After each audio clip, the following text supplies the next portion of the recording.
Episode की शुरुआत होते ही रॉन्ग ट्रेनर से पूछती है क्या भला क्या कर रहे हो। वो कहता है कि क्या तुम्हें दिखाई नहीं दे रहा कि यहाँ पे मेरे साथ मेरे इस घर में जो कि रॉन्ग नाम की एजेंट रहती है, मैं तो बस उसके लिए खाना बना रहा हूँ। वो कहती है कि अरे हाँ, मैं आपसे यही तो पूछ रही हूँ कि भला आप मेरे घर में यहाँ पे मेरे लिए भला खाना क्यों बना रहे हो। और फिर तभी जब ऐसे थोड़े टाइम बाद वो उसे कोई रिप्लाई नहीं देता और उसे दिखाई देता है कि वो तो उसके लिए खाना बना रहा था। उसे नहीं पता बट क्यों अपने पास का मोमेंट याद आ जाता है जहाँ पे उसका हस्बैंड उसे कह रहा था कि ठीक है देखो रॉन्ग, जैसे कि तुमने कहा था और तुम्हारी जो फेवरेट सोयाबीन की सब्जी है, आज तो मैंने रात में तुम्हारे खाने के लिए इसी तुम्हारी फेवरेट डिश को बनाया है। जिस बात को सुन के तो भी स्माइल करने लगी थी और उसी बात को याद करते हुए कहती भी है कि हम मुझे याद है कि कैसे भला मेरे पास के टाइम में मेरा हस्बैंड जो था वो भी भला मेरे लिए कैसे इस तरीके से हर रोज मेरे लिए खाना बनाया करता था। और फिर जब ऐसे उसको खाना बनाते हुए देख ही रही थी तभी अगले सेकंड नहीं पता बट गलती से ट्रेनर खाने को बनाते हुए अपने हाथ को काट लेते हैं। और फिर ऐसे थोड़े टाइम बाद जब ये सारा मैटर खत्म हो जाता है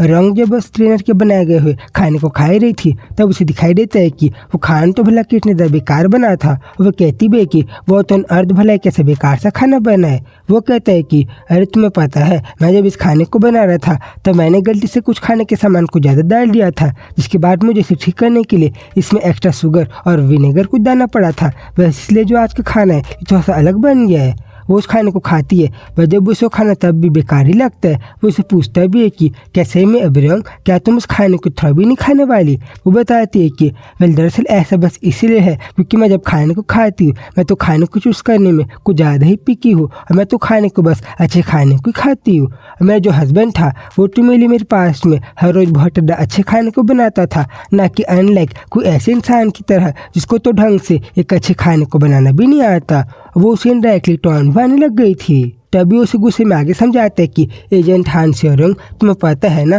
कि हर कोई इंसान तुम्हारे हस्बैंड की तरह खाना नहीं बना सकता और तुम्हारे हस्बैंड ने तो सही में तुम्हारी आदतों को कुछ ज़्यादा ही बिगाड़ दिया है। और तुम्हें पता है ना कि हर इंसान तुम्हारे हस्बैंड की तरह एकदम डिलीशियस खाने को नहीं बना सकते। और तुम्हें आगे चल के अगर फ्यूचर में हमारी जैसी बात हुई थी, अगर हम एक साथ रहना है तो तुम्हें रैशनली डिसीजन को लेके तुम्हें मेरे घर बनाए गए हुए ठीक ठाक खाने को तो खाना ही पड़ेगा। तभी अगले सेकंड वो इस बात को नोट करके उससे आगे अचानक से कहती कि वेल ट्रेनर, मैं उस दिन जब आप मेरे घर में आए थे तब मैं ज़्यादा फीलिंग के कारण आपसे पूछना भूल गई थी, बट क्या आप मुझे बताओगी कि भला व्हाट ऑन अर्थ उस दिन भला ऐसा क्या हुआ था। क्या भला नहीं पता बट कैसे मैं अचानक से मेरे घर के अंदर ही आ गए थे जब मेरे ऊपर अचानक से हमला हुआ था तब। जिस बात को सुन के तो हैरान था और वो कहता है कि बस इसीलिए क्योंकि उस दिन नहीं पता कि बट मुझे तुम्हारे रिलेटेड कुछ बैड फीलिंग आ रही थी, इसलिए मैं बस वहाँ पे आ गया। आज तो भला आपको मेरा एड्रेस कहाँ से मिला। अरे भला कैसे नहीं, मुझे तो तुम्हारा एड्रेस बस तुम्हारे रेज्यूमे से मिल गया था। वो कहती कि आज तो बस ऐसे छोटे से टाइम में। वो बताते हैं कि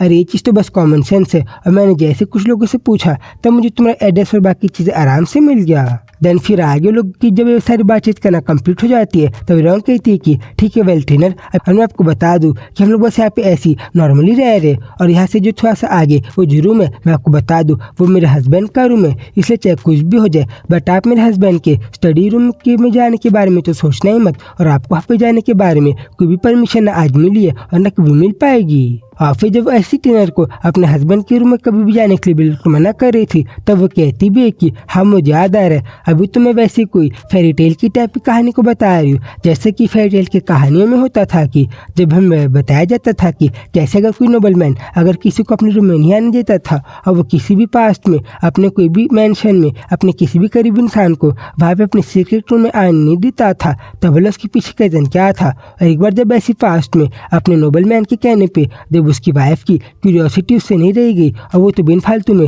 अपने हस्बैंड के रूम में चली ही गई थी कि भला वहाँ पे ऐसा क्या है कि उसे अपने रूम में आने ही देता। तब उसे अचानक से वहाँ पे दिखाई दिया था कि उसके उसी सीक्रेट रूम में तो उसकी पुरानी पास ही कुछ वाइफ्स की ख़त्म हुई बॉडी पड़ी हुई थी, जिनको देख के उसे समझ आता है कि यहाँ पे तो उसने अपने उन्हीं मिसिंग वाइफ्स की बॉडी को रखा है जिनके बारे में तो किसी को भी नहीं पता था। मतलब कि यहाँ पे वो बस ऐसी किसी पास की कहानी को याद कर रही थी। जिस बात को कहते हुए कहती है कि हंसे में मैं तो बिल्कुल कोई भी बेकार सी कहानियों की तरह बात कर रही हूँ। जिस बात पे ट्रेनर कहता भी है कि वो अच्छा ऐसा है क्या, मुझे वहाँ पे जाना अलाउड ही नहीं है। और वो कहती है कि हाँ, और एक और बात, भले उस रूम में जाने का रीज़न कोई भी मेरा अपना क्यों ना हो, जैसे कि मुझे नहीं पसंद कि कोई भी इंसान भाग पे जाए, या फिर भाग की जगह का जो स्मेल है या फिर उस रूम का पूरा तरीका है वो तरीका ही बदल जाए, चाहे रीज़न कुछ भी हो, बस आपको वहाँ पे जाना बिल्कुल भी अलाउड नहीं है। और है इसलिए एनी बस आप समझ जाओ कि आपको वहाँ पे जाना अलाउड नहीं है, और डेट्स इट। और ठीक है, तो अगर आप वहाँ पे नहीं जा सकते तो आपको भी फिलहाल के लिए तो यहाँ पे बैल्कनी में सोना पड़ेगा, यानी कि हमारे लिविंग रूम में। और हाँ, वो जगह थोड़ी सी अनकंफर्टेबल हो सकती है, बट आप रिलैक्स होकर तो सो ही पाओगे। और हाँ, वैसे भी वहाँ पे चाइना तो सोती ही थी जब वो थोड़े दिनों पहले रिसेंटली मेरे रूम में ही रहती थी, इसलिए मैं तो ये होप करती हूँ कि आप भी मेरे उसी फ्रेंड की तरह कंफर्टेबली यहाँ पे सो जाओगे। वो पूछता है कि अच्छा तुम्हारे वही फ्रेंड हाउ चाइना? वो बताती है कि हाँ, वो थोड़े दिनों पहले जब थोड़े शॉर्ट टाइम के लिए यहाँ पे रह रही थी वो तभी यहाँ पे रहती है। तभी उसके बाद को सुन के तो नहीं पता कि बटेनर का मुंह तो पूरा बिखर गया था, जैसे कि उसे अच्छा नहीं लगा कि रॉन की जो फ्रेंड थी वो यहाँ पे उसके साथ यहीं पे रह रही थी। जैनो कहती है कि ठीक है, एनीवे आप तीसरी बातों को छोड़ो और आप बस एक बात को समझ जाओ कि हम लोग यहाँ पे मेरे घर में बस इसलिए रह रहे क्योंकि मेरे हस्बैंड जो थे उन्होंने हमारे एनिवर्सरी के समय अपने इस घर को मेरे नाम कर दिया था, इसलिए ठीक है, जब तक हम लोगों का मैटर सॉल्व नहीं होता तब आप कंफर्टेबली यहाँ पे रह सकते हो। और मैं एक चीज़ आपको क्लियर कर लूँ कि हम लोग कोई ऑफिशियली कोई फ्रेंड्स नहीं है और एक दूसरे की मदद से यहाँ पे नहीं रह रहे, बट है क्योंकि हम दोनों को कुछ काम निकलवाना है और मुझे मेरे हस्बैंड को भी ढूंढना है, इसलिए हम दोनों बस एक दूसरे को फेवर करने के लिए यहाँ पे रह रहे।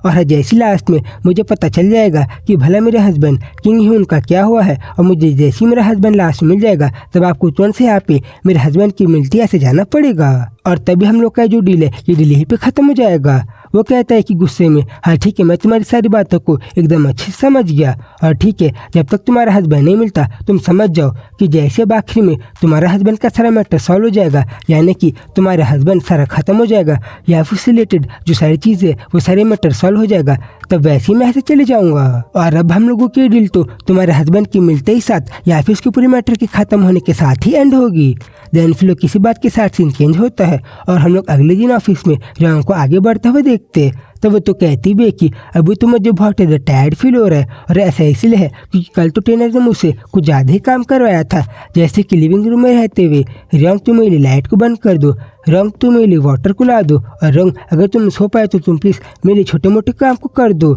जिन सारे कामों करने के कारण तो अभी फिलहाल में करंट टाइम में रॉन्ग को बहुत ज़्यादा थकान भी हो रही थी। अब वो कहती भी कि सही में मेरा जो टीम लीडर है वो तो कुछ ज़्यादा स्ट्रेंथ तरीके का आदमी है, और फिर तभी अगले सेकंड उसे दिखाई देता है कि उसका लिफ्ट तो क्लोज हो रहा था, बट जिसके पहले को उसका लिफ्ट पूरा बंद हो जाए अगले सेकंड नहीं पता कोई बट अननोन ओल्ड मैन वो लिफ्ट को ही रोक देता है, और अगले सेकंड वो वहाँ पे आते हुए कहता है कि ओ थैंक गॉड, मैं तो ऑलमोस्ट इस लिफ्ट के बंद होने से पहले यहाँ पे आ ही गया। और जैसे उसकी नज़र रॉन्ग पे जाती है वो उसे कहता है कि लॉन्ग टाइम नो सी रॉन्ग, और हम मुझे तुमसे पूछना था कि भले तुम अब तक कैसी हो और भले तुम्हारा हालचाल क्या है। और फिर तभी उसी ओल्ड मैन को देख के तो रॉन्ग भी हैरान थी कि भला अचानक से यहाँ पे ये कैसे आ गया।